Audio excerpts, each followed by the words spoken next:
दोस्तों नमस्कार, स्वागत है आप सभी का न्यूज बाजार पर एक बार फिर से। आज एक बार फिर आप लोगों के बीच पलायन जैसा मुद्दा लेकर के हमें आना पड़ रहा है, क्योंकि विषय इतना घातक है और किसी भी लोकतांत्रिक देश और सत्ता प्रशासन को कलंकित करने वाला है। आज जो तस्वीरें आपके सामने आएंगी उसके सामने हम निःशब्द हैं, इसलिए चाहते हैं कि हम कुछ भी कहें उससे पहले भूमिका में सिर्फ इतना है कि आज पलायन की दो ऐसी कहानियां हैं जो कहानियां अगर आप देख लें तो गले से निवाला उतरना मुश्किल हो जाएगा। आगे कुछ कहें उससे पहले जरा यह वीडियो देखिए।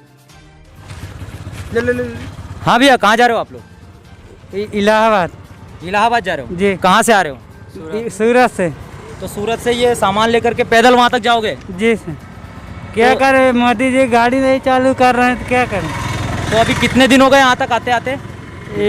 11 दिन हो गए। 11 दिन से यहाँ तक अभी पीथमपुर पहुँचे हो? 11 दिन हो गए जी। पैदल ही पैदल? जी पैदल चल। बीच में कोई लिफ्ट वगैरह मिली? कुछ नहीं, कुछ नहीं मिला। कुछ नहीं मिला। तो रास्ते में खाने पीने की क्या व्यवस्था हुई? कुछ भी नहीं। कुछ भी खाने पीने का नहीं मिला? नहीं, कुछ नहीं मिला। कुछ नहीं मिला। तो सरकार की तरफ से वहाँ पे जब आप लोग निकले तो प्रशासन से कोई मांग नहीं की आप लोगों ने? ना कुछ। यूपी वाले को नहीं घुसने मार रहे हैं। तो यहाँ से अभी उत्तर प्रदेश इलाहाबाद पैदल जाओगे आप लोग? जी। कोई भी किसी तरीके की कोई मदद नहीं कर रहा है? ना। अच्छा जी। हाँ दादा, कंपनी में ही काम करते हो आप भी? वहाँ पे कंपनी में ही हो? तो पैसे वैसे हैं वहाँ तक जाने के लिए, रास्ते के लिए? अरे 400-500 रुपया अब देखो क्या हुआ था। 400-500 रुपये हैं। परेशान है पूरी तरीके से आप लोग, है ना? जी परेशान तो बहुत है, क्या करें। मोदी जी जब गाड़ी नहीं चालू कर रहे हैं तो क्या करें। गाड़ी नहीं चालू हुई बिल्कुल? यूपी वाले के लिए किसी को तो ये आपके यूपी के योगी आदित्यनाथ ने तो बोला है कि प्रवासी मजदूरों की मदद करेंगे।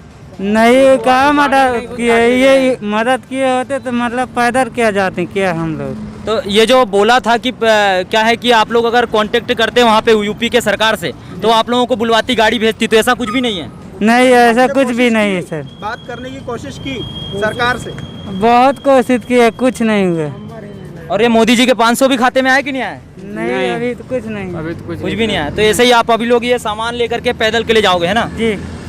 चलो ठीक है, हम कोशिश करेंगे सरकार के पास आपकी आवाज उठाने की, है ना? चलिए ठीक।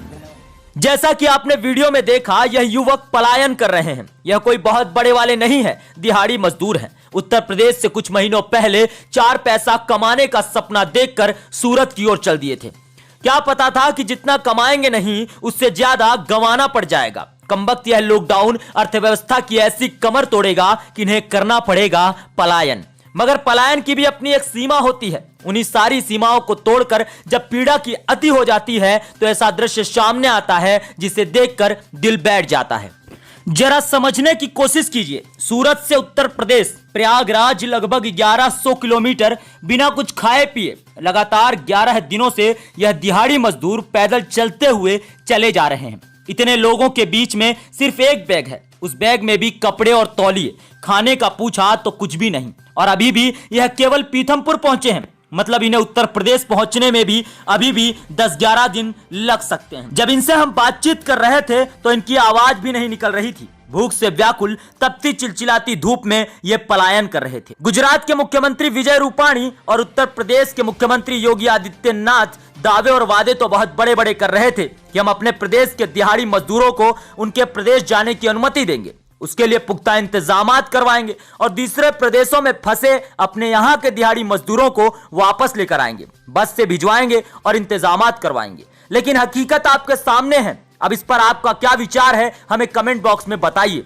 क्योंकि हमें नहीं लगता कि सरकार को आईना दिखाने के लिए अब हमें कुछ कहने की जरूरत है। यह बोलती तस्वीरें और दिहाड़ी मजदूरों की दुखी आत्मा बहुत कुछ कह रही है। बस इतना याद रखिए कि 22 दिन तक इसी तरह दिन रात 1200 किलोमीटर तक चलेंगे तो यह जीवित उत्तर प्रदेश पहुंच जाएं, यही बहुत बड़ी बात होगी।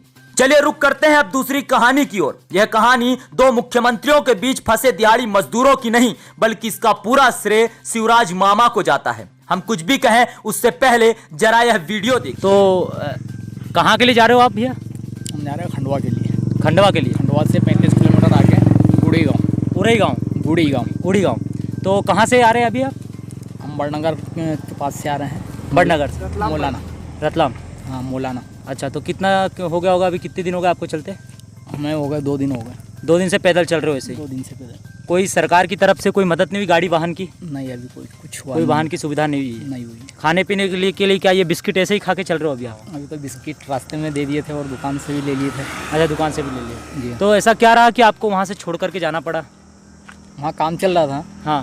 तो घर से फ़ोन वगैरह आए थे, ये थे हम लोगों को। अच्छा अच्छा। तो 3 महीने से वहाँ रुके हुए थे, तो पहुँचा दिया उन्होंने। अच्छा, बोले कि अब घर पे जाना है तो चले जाओ। घर पे जाना तो पहुँचा दिया क्या उन्होंने? तो कह दिया, आप तो अपने हिसाब से ही जा रहे हो ना? पैदल ही जा तो रहे हैं। अभी कितना टाइम लगेगा आपको अपने घर तक पहुँचने में? अभी हमें 2 दिन और लगेंगे। 2 दिन और लगेंगे, मतलब 4 दिन ये पैदल यात्रा ऐसे चलेगी। पैदल यात्रा। चलिए और बात करते हैं सर। हाँ भैया, तो आप भी इनके साथी हैं? उनके साथी हूँ। तो क्या कारण है ऐसे चलना पड़ रहा? कोई मदद किसी की तरफ से? किसी की मदद नहीं मिली। कंपनी ने कुछ एडवांस पैसे वगैरह दिए? पैसे हमारे काम के दिए थे और क्या, काम के पैसे दिए आपको? काम तो उस के। पैसे से पैदल ही जा रहे कोई, पैदल ही आ है रहे ना? हैं। और किसी लोगों की आपके साथ वालों की मदद हुई कि वो सभी ऐसे ही जा रहे हैं? सब ऐसे ही जा रहे सब ऐसे ही पैदल ही जा रहे हैं, मतलब वहाँ के? हैं। एक मिनट है ना, हाँ माइक में बोलिए, एक मिनट आ जाओ पास में। 9 आदमी है, 4 आदमी और निकल गए। 4 आदमी कैसे निकले? वो भी पैदल ही। वो भी पैदल ही गए? वो हमारे से पहले हम निकल आए, उनको बोला कि चलेंगे चलेंगे, तो एक थोड़ी सी वो बिछड़ गए। हाँ, तो अभी ये 4 दिन ऐसे ही मतलब आपके गुजरने वाले, मतलब 2 दिन और लगेंगे आपको? हाँ, 2 और 4 दिन तक आप सभी पैदल? 2 से 3 दिन मतलब लग जाएगा। तो सरकार से कोई मांग आपकी कुछ? अब सरकार क्या, अब कुछ भी मदद आप उनने देख को करना चाहिए उनको। बेचारे ने मतलब कि दाल दिए, चावल दिए, तेल दिए, आटा दिया, ये आटा भी है अपने मतलब ये राशन आपको किसने दिया है, दाल चावल आटा? पास। ये पुलिस वाले भैया ने दिया। तो कौन सा गाँव में है? गौतमपुरा। गौतमपुर गांव में पुलिस वालों ने आपको राशन दिया। तो आपने उनसे कहा नहीं कि हमको कोई वाहन की सुविधा अगर हो जाए तो?